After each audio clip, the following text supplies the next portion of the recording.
For centuries, the Church followed one rule strictly: never more than 120 men would cast a vote to decide who leads 1.3 billion Catholics worldwide. But on May 7th, that rule is about to be broken. 133 cardinals. One secret ballot. A decision that could reshape the Church forever. Why is this happening now?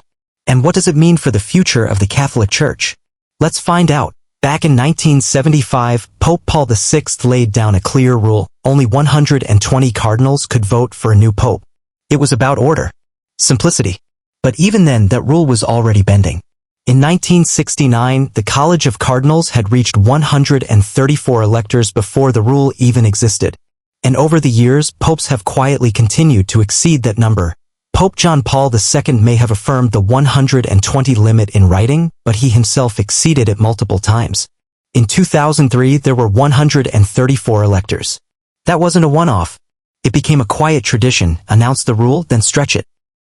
By the time of his death in 2005, there were 117 voting cardinals, just under the line.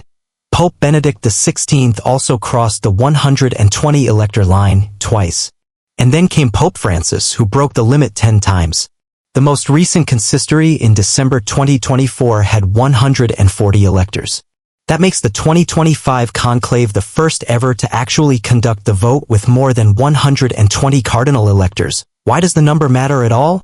Because every elector shapes the future of the Church. The choice of pope isn't just spiritual, it affects global politics, culture, and the lives of over 1 billion people. More voices mean more possibilities and more unpredictability. On April 30th, the College of Cardinals quietly acknowledged that Pope Francis had tacitly dispensed the 120 limit. No dramatic declaration. Just a nod that all 133 cardinals will vote.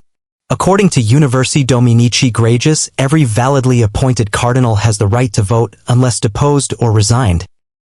With 133 voting cardinals, this conclave could produce unexpected outcomes.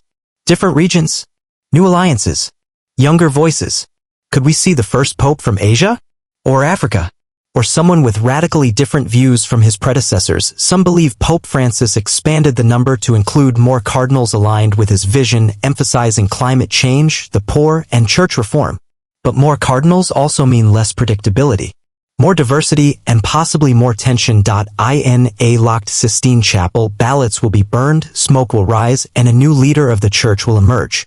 But behind the tradition is this reality: for the first time, 133 men will shape that decision. That number changes everything. When the doors close on May 7th, the world will wait for the smoke. But those inside the 133 will be deciding more than just a pope.